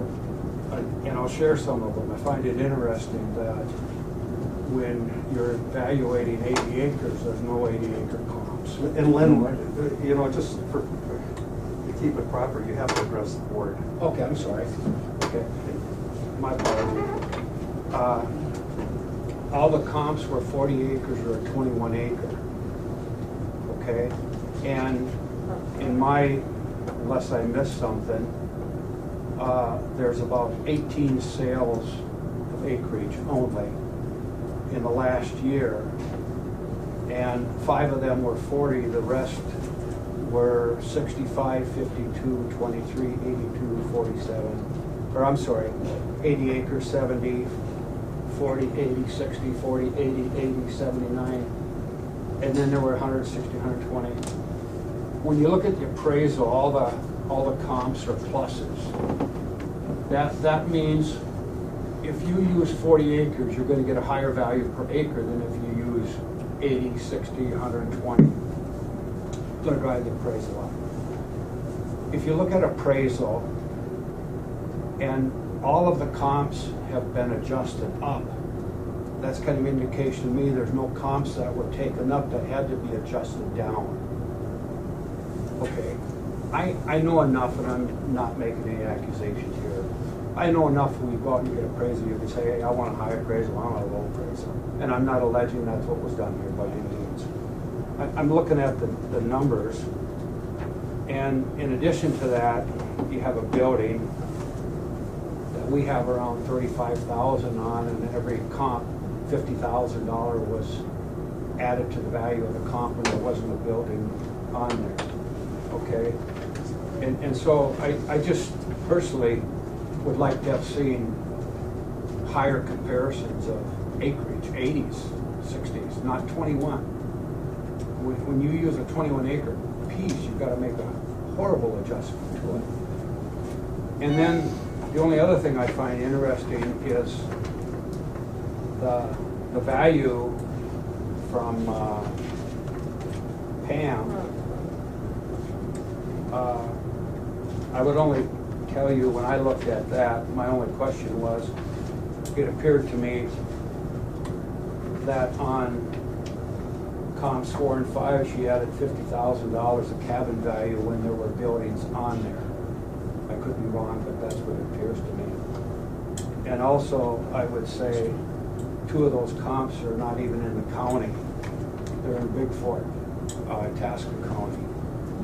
I can tell you for a fact with land that if you take County Road 1 down there and sell land on the Kuchiching side, you could probably go over to Itasca side and get twice as much. That's just the difference in land values. Now, I know there's times when you gotta go to other counties to get comps. I run into that, and let me just back up and say, when I do my job, we don't use comps. It's just too, that's not the way mass appraising's done, okay? But when I see a lot of appraisals, because they're in asking me values all the time. And there are times you have to go outside the county to get comparables. But 80 acres, 40 acres, hunting shacks, I just wonder why you gotta go to Itasca County to get that when it seems we have a local, okay? And those are the only questions I have. I guess my main concern would have been not comparing higher values and, with the acreage, use 60, use 80, use 120. Every comp in there was 40, and one was 21. Major adjustments. That's all I'd like to comment. Appreciate it, thank you, Lynn. I think we're going to open it up then, and let anyone speak who wishes to. You have to address the board so that we don't have confrontations and things like that. And then we're going to bring it back to the board for discussion. Kevin, you have something? Yeah, I just wanted to say one thing real quick concerning the letter from Mr. Williams. My understanding of that letter is he backed out of the sale because of the fact that they were in litigation, not because of the fact that there was a carway going through there. Have you ever talked to them? No, I didn't. I'm just saying what I understood from reading that letter. Right, that was an affidavit, and then I had actually spoke with him that, as you'll see, the affidavit was notarized out of state. He said, I'm not going to purchase a piece of property with a 33-foot road through the middle of it. He won't even resubmit an offer. All right, back to the audience. Is there anyone who wishes to address the board on this matter? Doug, go ahead. Just so everyone knows, the proposed cartway is going to be on a road that has been there for, we have an aerial photo from 1940. That's how long that road has been there. We're not pushing a road through the middle of somebody's property. That road has been there. So, just so it clears things up. Thank you. Anyone else who wishes to address the board? All right, well, go ahead, Dan. Yeah. Was a resolution passed here where you required a certified appraisal? It wasn't, okay, thank you. And as I understand it from the county attorney, a certified appraisal is not required. That's correct. It would be evidence for you to consider, but, and again, I'd ask you to correct me if I'm missing something, but I'm not aware of any requirement in the law that you have to use a certified appraisal. So we're in agreement on that anyway, but point well taken. All right, anyone else out there? If not, Matt? You have anything to add? Okay, we'll bring it back to the board here for consideration, and as you've heard, and we're all quite aware of all the facts and stuff in here. We've talked about it for quite a while. So, what are the wishes of Commissioner McBride? Mr. Chair, normally we would have to have a motion and a second to move forward with discussion. I would ask, do we have some discussion before a motion? Yes. Can't hear you. Sorry, I asked if we could have some discussion before a formal motion. Okay. You know, it's so confusing when you see the difference in appraisals and what people look at and what other people look at. I think this board, as being people that lived in this community their whole lives, we kind of understand what the price of property goes for around here. And we've seen MOPA sales, we've seen private sales, and anything over $1,000 an acre has to be lakeshore. Anything that is forested wood, open range, anything like that, generally goes from anywhere from $700 to $1,000 an acre. Just down the road from this contested cartway, there's a 40 for sale for about $64,000. It's got about a $20,000 or $25,000 building and sauna and deer stands on it. I mean, if you subtract that, you're at $1,000 an acre what they're asking for that property, and that's pretty much the going value in this community. For people to come up and say all of a sudden it's worth $180 an acre, to me is unreal. I mean, if we looked at what this land is appraised at, what's on the property value, what he's taxed at, and compared to what he thinks he can get on open market, we're way out of whack. We're way out of whack. I mean, it's not even, I mean, I think the property with the cabin's probably on the books for $90,000 to $100,000 for tax value, and you're telling me it's worth $160,000. Boy, Leonard, we got some work to do. I don't know what's going on here. It's wrong. It's wrong. That's all I got to say right now. Thank you, Wayne. Yeah, but the issue here, I don't think is the value, is what has been lost and the lessening of the value in that. And I've looked at land and I bought 40s to avoid having cartway issue come in, because I knew what was going to happen. And to have that happen, it's the fact that their other property is worth less now because there is going to be a public road through it. And you can't tell me that anyone that's buying it for recreational area land wants a public road going right through the middle of their 80. And that's going to lessen the value. And from what I see, that $17,000 was the only actual appraisal. Granted, one was hip, and the other one was 30. So I think that if you're looking at the fact that the Rudd's property's value is reduced because of this, I think that is the issue here, not the price of that 1 acre. The 1 acre is it's what it does to the adjoining property. And I guess if you look at it the other way, if those were commercial lots and you wanted to sell it for commercial development, it's going to be worth more because of that. But this is a reverse case. It has dropped the price, the value of those other 240s. And like I said, I bought recreational land for different things, and that would definitely lower my bid on that one. Thank you, Wayne. Anyone else? Ron? It seems like. Yeah, I just have one question, and let's see. escapes me what it was. It's something one of you said. Oh.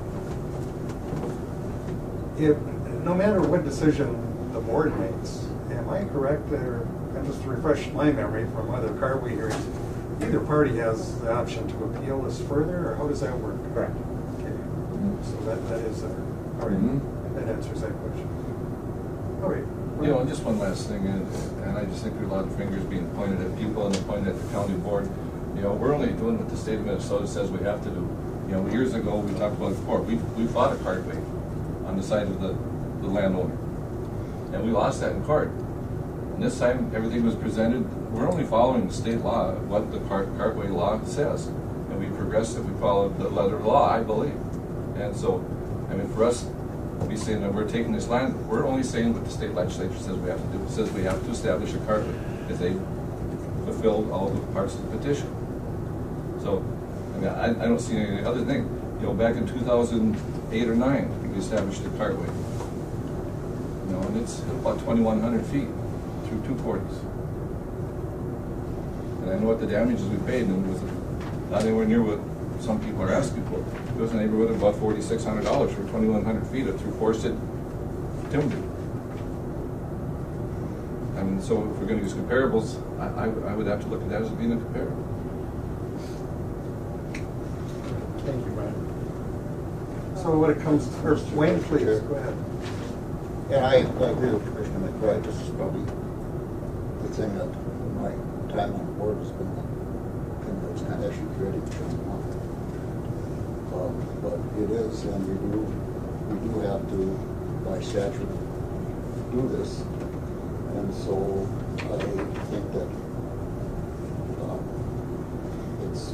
we have to set a value, and that the value is probably going to be appealed by one party or the other from the looks of it. And I guess we only have one actual appraised price, and that was, what, $17,500? Yes. I make a motion that we take the registered appraisal, and I will make a motion that we accept it. All right, well, we have a motion. Is there a second? Second call for a second. Okay, third and final call for a second. Hearing none, the motion is denied. And we'll take it open back up to the board. What's before us is, and Jenny did a good job of getting us the right information. The resolution on order establishing the cartway, the procedures, and all the information was in here, and we all read that. Are there any other motions? Mr. Chair, I would move that the board set damages for cartway for the land and damage at $1,500. Okay, we have a motion on the floor. Commissioner McBride, is there a second? I'll second that. We have a second by Commissioner Edie. Any discussion? Hearing none. All those in favor signify by saying aye. Aye. Aye. Those opposed? Aye. Motion carries. And it stands moving forward. Thank you, Commissioner McBride. Just one question for the county attorney now. Obviously, there's a 10-day period, I think, for appeal or whatever. Now, as far as the county proceed, you can start to record this property? Yes. And you can start that immediately? Yes. And the payment of what we have said that the damage will be paid to the RUDs, right? Yes. And when those two things are satisfied, the cartway will be open. That's right. I can stop you right now if I could, if you could keep this on the record. I'm going to serve the county attorney. I'm going to serve Mr. Shermone. Both Ryan and Andrew are here. You acknowledge receipt for Mr. Shermone? I do. And I'm going to serve each of the commissioners. This is a notice of appeal under 16407, subdivision 7 and subdivision 10, so it would stay any proceedings. The road would not open. Simultaneously, as we're speaking, my office is electronically filing this with the court, so it'll be assigned a court file number. So I think, I've got a copy for you as well. Just like the record to reflect, all 5 commissioners have been served, the county attorney's been served, and Mr. Shimon has been served. On behalf of Ryan and Andrew Daltor are present. I think pursuant to the statute 16407 subdivision 7 and 10, this stops everything. Road won't be open, construction won't start. It goes to the next review in court. Let the record reflect that we're received the deed. Yes. and Duly noted. What he said is correct. Okay. All right. Well, thank you, everyone. Thank you. Thank you, gentlemen.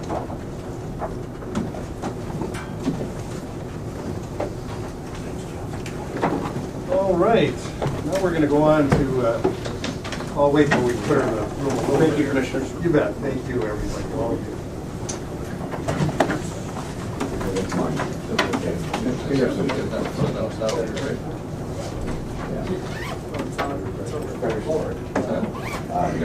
Who's the senior partner? But it's, You want I'll give you a call. still recorded. Hey, Webby, we can record these purchases. I have to record ours. I think I gotta, we have to record ours because he can appeal it in 10 days. This means that you can all be done.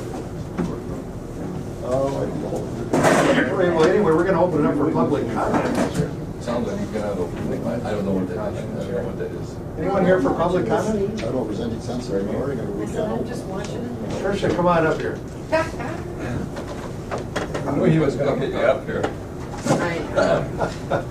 Good morning, County Board. Well, this is our Chamber of Commerce Director in International Falls. With the VCD over there and her colleagues, and welcome. I have been to another county board meeting, and it's just been a while, and so it fit this morning, and what a meeting to attend. It's exciting to come in and see the happenings in our county. Yeah. Every Tuesday. I'm not here for money though, today anyway. That made change. You still got a smile out of us. How's everything going over there? It's going very well, very well. I'm on the downside of my first year now at the Chamber Downswing. So Icebox Days was really kind of like, I felt like my pinnacle event to get through the last of the year cycle. Now I get back to our annual banquet, which will be, I believe it's Thursday, May 3rd. I'll be receiving invitations to that. For our awards banquet and dinner, and then that was really where I started. It was like 2 weeks before that last year, so it's crazy to think that we've done that, but I feel like Icebox Days went really well, and things are moving along well for us over there. Yeah. Go ahead. Does the chamber have anything to do with the 135? Well, we don't today, but I don't even know if I knew about that before this year at the Chamber, and I had an opportunity to meet Ken Kruger this fall, specifically when the Weather Channel was up and doing some press for our area. And so we got Ken involved to represent the race and just some of our cold weather fun on a different aspect of that. And so I have been like super intrigued by that, and this year was following the race online as it was happening, and the runners, and seeing the dropout, which is crazy, and the weather that was happening, and I've kind of wondered, and watched, is there any involvement for us there, or is there anything needed? I mean, they seem to be pretty established with what they're doing. I just, whatever we could do to help promote, as just another great event in our area. It's hard to believe that people come from all over the world to run here. So they do rent a lot of hotel rooms and all that stuff. I think it's listed as one of the 50 most extreme races in the world or something like that. So there's for those extreme sports people, they find it and they come. There was actually, I believe, a couple of women that ran all the way from Portsmouth Bay to International Falls just to get ready. Then they ran back in the race. I mean, it just seems unbelievable. And they probably gambled when they got home. I mean, that, all of those watching, and then learning the little nuances about the unsupported versus the support. I mean, what these people in the cold are doing is fascinating. Well, anyway, on behalf of the board, we're glad you're here. You're welcome anytime, of course. Thank you. Thank you. Thank you. Thank you. Anyone will be back. Anybody? What you guys do, or what the chamber does. Yes. Thank you. Anyone else for public comment? Dan, please. I'm sorry I wasn't here at the beginning there. But the subject matter here when Mr. Doherty was making this presentation, if you could bring that to me in just a nubbins, what was the proposal, what was the request, if any, and what was the resolution? What we approved was $5,000 in the Invasive Species Act, which allows us to have some money that we can... For what? For the prevention of these invasive species that invade the lakes. Oh, okay. Yes, and that's part of a bigger project that they're looking at, which is a huge dock facility at the Port of Rainier, where they could, handle bigger and more water critical. Well, as far as the lake is concerned, the invasive species problem is primarily those boats that come up here and are put into the lake. Exactly. Because the preponderance of people that have boats in this area here put it in the lake, take it out of the lake. There are other people that move to other lakes, but I don't know of a single individual that takes his boat from here to the Lake of the Woods to go fishing. Oh, I do. You do? Okay. Well, that's where I'm off base here on that. And a lot of people, of course, go down to the river. They go down to the river. Yeah, that's right. They go down to the river. All right. But there are two different things there. So this invasive species there, what I'm concerned about is where there is not community benefit here to the overall expenditure of taxpayers' money here. And I've seen too much coming back here where there has been expenditures that has not been to the overall benefit of the community on a more than isolated basis. In addition to that, I thank Commissioner McBride for saying please speak up in case you can't hear, because we have a number of people here. I have a basic question. Is something wrong with this audio system here? Is this why people do not use it, or is it because of the habits that existed over time, or why is it that these are not used? Because consistently I cannot hear things, no matter whether I'm sitting here, whether I'm sitting here, or whether I'm sitting over here. Because in the future, raise your hand, as Commissioner McBride pointed out. We'll have the board. Then why don't you use the system? Because Mr. Shimon, somebody pushed the microphone over. He continued to talk. I couldn't hear what he was saying. His back is to me. Mr. McCarthy, I do believe that this system is marginal. It's marginal. I don't, marginal, it is. Because if I'm talking right now, if we want to talk like this, you probably can hear us. But obviously, people aren't going to do that. Oh, great! No. That's asking too much. I agree with you to a point that this system is not the greatest. Now, whether someday we spend more money, but I agree with you. The people have to be able to hear. I support They've got to be able to hear. Yeah. And we can. You're right. We can all pull them closer. There's no question. Yeah, but I mean, you shouldn't have to break your neck in order to communicate. I mean, that's ridiculous. And it's worse. It's not so much the board. It's when somebody is up here addressing the board, you can't hear them because they're talking away from the crowd. You can't hear them. The backs are true. I agree with you. And the only way that you can hear it is through the audio system. Well, as a footnote, when this addition was put on, the air exchanger is right there. That's the rumbling you hear continually. That affects noise acoustics. The other thing is I'd like to mention here, and this is just a cautionary comment here. Mr. Shimon is the city attorney. This is a separate governmental body here.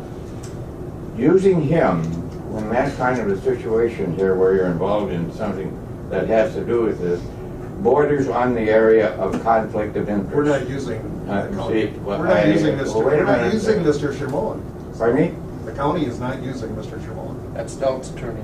That's Dalt's attorney. That's what? Dalt hired Shimon. Dalt hired Shimon? Okay. So that's a private party interest. Yeah. Okay. All right, fine. But that's then a I'm wrong. Because I have witnessed any number of times when he has actually represented another entity other than the city of International Falls. Thank you. All right. Thank you. Any other business come before this board? Yes. Move to adjourn. All right, Perfect. motion by Commissioner Skoye. Second. Second by Commissioner Skoye. Yeah. We had to get Normie in there somehow.